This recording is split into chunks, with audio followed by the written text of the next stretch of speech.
Okay, so what type of teacher should you look for if you are an advanced violinist? This is a highly subjective answer that I'm getting ready to give you, but here's kind of my take on what I think you should be looking for. If you're an advanced violinist, let's assume that you have already done a master's degree, or maybe you're in your master's degree, or you are a doctoral student, or you have already graduated from school and you're looking for some additional studies at the beginning of your career. Here's what I recommend. First, do you feel like you have kind of mastered your technique? Do you feel like the instrument is, quote, easy and you can get around the violin just fine?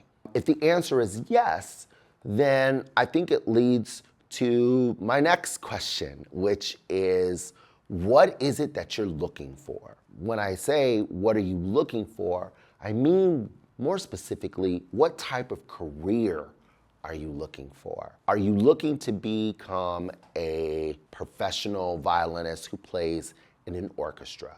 Do you want to have a chamber music career? Are you looking to do more solo work?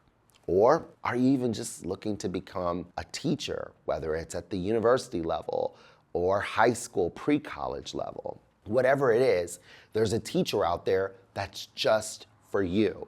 So here's what I recommend. If you are wanting to have a career in an orchestra, whether it's a regional orchestra or a professional symphony orchestra, you really need to study with an orchestral player.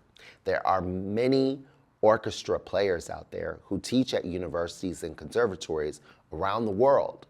I would find one and I would go study with them. But before you go study with them, read up on them. Listen to some of their recordings if they have them. But more importantly, find out what the job placement is of those students who study with that teacher. If this is an orchestra player who has students who have gone on to play in major symphony orchestras or even regional orchestras, chances are they're a really good teacher, and that's someone you might want to go and audition for. The same thing with chamber music. Let's say you decide, hey, I want to have a string quartet, or have a string quartet, or an octet, or whatever you desire to do within chamber music. I would go and study with a chamber music player. That's what you do. That's what I did. When I was at the end of my undergrad degree, I knew that I loved chamber music, and I knew that I wanted to have a career in it. So for both my master's degree and my doctoral degree, I studied with people who were professional chamber music players. I studied with Lin Chang at the Boston Conservatory for my master's, and I studied with Daniel Ching, who's the first violinist of the Miro Quartet. Two very strong violinists who were chamber musicians. And I was able to have a really great chamber music career, performing lots of chamber music when I was both a student and a young professional. So that's what I would recommend. The same thing with solo repertoire. If you know that you want to play lots of recitals or lots of concertos, go and study with someone who is doing that work. Someone who knows what it feels like to stand up and play a concerto with an orchestra. Let's say, for instance, you're playing the Beethoven concerto, the Beethoven violin concerto, and you have to stand up there, what is it, like 3 minutes of the tutti before you actually start, and it starts in octaves? Well, starting out playing octaves, that's scary. You want to work with someone who can help you navigate through that. Or like Vinyowski 1, that starts with like tenths. That's crazy. You want to work with a professional violinist who has that experience, who can tell you, oh my God, I remember when I played that piece, here's what I have done. You want to gain real life experience from teachers who are already doing or have done what it is that you are trying to do.